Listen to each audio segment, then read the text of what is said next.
Hello friends, welcome to this online series of lectures on operations research. So in this lecture, we are going to study about a method to solve the linear programming problems. This method is called the graphical method. So let's look into the detail of the method. So first, two methods are there for solving the linear programming problem. The first one is the graphical method and the second one is the simplex method. Both methods can be used to solve the LPP problems. But graphical method is used specifically when the variables are only 2, so that we can easily plot them into the graph. So let's look into the procedure of graphical method. So first of all, what we will do is we will try to convert the model into a mathematical model. We will try to identify the problem and convert it into a linear programming mathematical model. Right? Once we get the formulated the linear programming model, we will try to convert the inequalities of the constraints into equations. What is the use of that? Because we can easily plot these equations onto the graph and then find the feasible region. Right? That is our next step. But not always you will get the feasible region. But in case of when we find the feasible region, the next step follows. And in the next step, we will try to find out the, or you can say the evaluation of the corner points. In feasible region, you will definitely have the corner points once you get the feasible region. Based on the evaluation of these corner points, what we can do is we can incorporate the values of these feasible points, or you can say the corner points, onto the objective function, which is also an equation. Now, if the problem is of maximization case, then the maximum value out of these corner points will be our solution. And in the minimization case, if the solution is of, if we put with the help of corner point is of minimum, then that is our solution. So this is the formal procedure of graphical method. Let's start with the example so that you can easily understand what are the steps and what is the sequence of the steps. So here is the example of formulation of linear programming, which consists of objective function maximize 3x1 plus 4x2.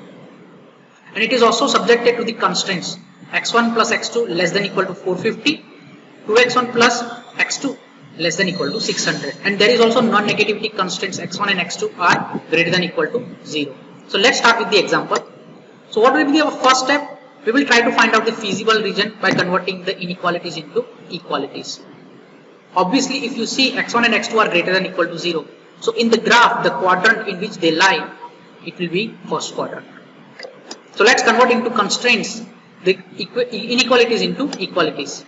So x1 plus x2 is equal to 450 and the second equality is 2x1 plus x2 is equal to 600. Next, we will, based on these two equations of the lines, we will try to find out 2 points on these lines by putting them individually 0, right? x1 and x2 individually 0. So we got 2 points per line so that we can easily plot these lines onto the graph. So let's plot them.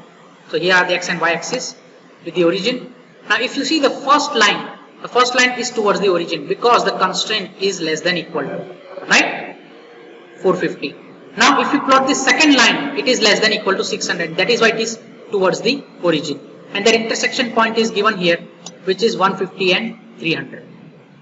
Now if you see here, the inside region is the feasible region. Now if you point out the corner points are 450, 0, 0, 450, 300, 0 and 0, 600. Out of this, the corner points are 0, 450, 300, 0 and 150 and 350.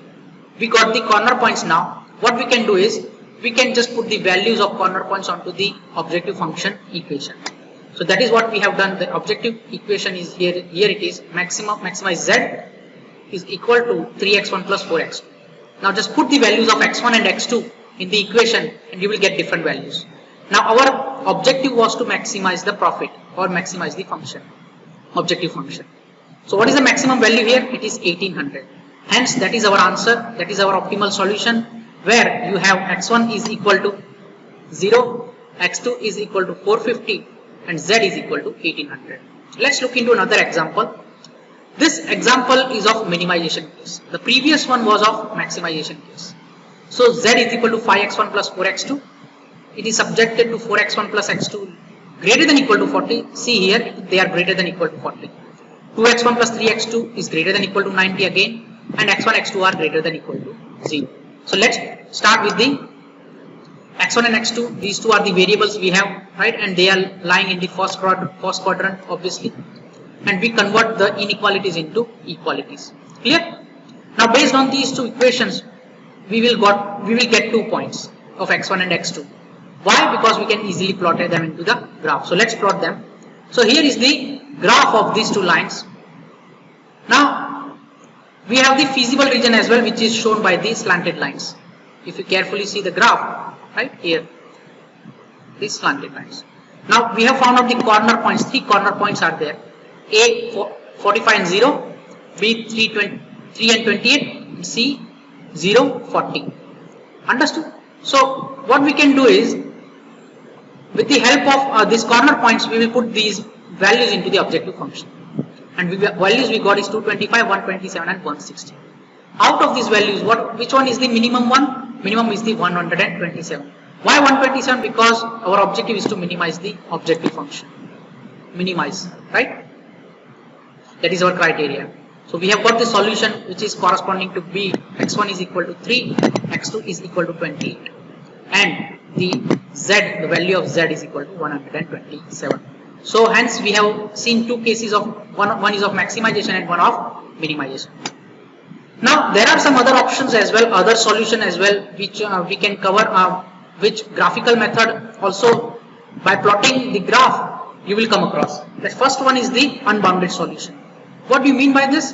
That whenever you are plotting the graph, if you see on the right hand side, the objective function line, it goes on increasing, right? There are no boundaries where you can just literally see the corner points where the objective function is maximum. It keeps on increasing, right, as the constraints, as with the help of these constraints, right? And again, the feasible region, again, it is not leaving the feasible region, but still it is increasing to infinity. In this case, this type of solution is the unbounded solution. Next case is of infeasible solutions, where one of the constraints are like violating the rules, or you can say they are inconsistent between them. And here if you see two feasible regions, they do not overlap, right? You do not see the common feasible region between these two constraints. In this case, you will find the solution as infeasible. Next is the multiple optimal solutions. We will explain this with the help of an example where there is an objective function 4x1 plus 3x2 subject to 4x1 plus 3x2 less than equal to 24, x1 less than equal to 4.5 and x2 less than equal to 6. And x1, x2 are the non-negativity constraints. We will solve with the help of graphical method. We found out the points first to plot on the graph. Now if you see the corner points here, the corner points, 4 corner points here, we put the values into the objective function, we get different values.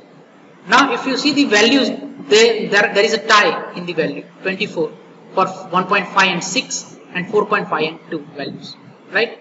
So in this type of problem, linear programming problem, there is a tie, right? So obviously you will get multiple optimal solutions. In this case you have got 2 solutions, right?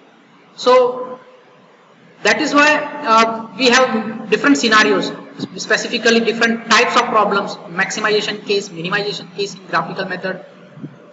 We also come across the unbounded solutions where the objective functions keep on increasing, right, without any limits, but without leaving the feasible region as well. Same with the infeasible solution as well, where the constraints are inconsistent between them. And finally, multiple optimal solutions where you have different values of objective functions satisfying the constraints as well as the objective functions. So these are the cases for the solution of the graphical method. Same scenarios also happen in the simplex method as well. In simplex method, we will discuss the formal procedure as well as the example based on the simplest algorithm. So in this lecture, what we have studied, quick recap of that. Graphical method is one of the methods to solve the linear programming problem out of simplex method and linear graphical method. And graphical method specifically focus on the problems where they have 2 variables, x1 and x2, a or b or x or y, right? Any decision variables where the limit is only 2. Clear? Then we also looked into the formal procedure of graphical method. How do you solve them? You convert the inequalities into equalities to plot these equations in the form of lines on the graph. we form the feasible region. If in case, then with the help of the corner points of the feasible region, we plot these points onto the, use these points onto the objective function, and then we get the maximum objective function in the case of maximization, and in the case of minimization, we get the minimum values corresponding to the corner points. And hence, in this way, we can find out the optimal solution of the graph with the help of the graphical method. So in next lecture, we will look into the simplex method. Till then, goodbye. Thank you.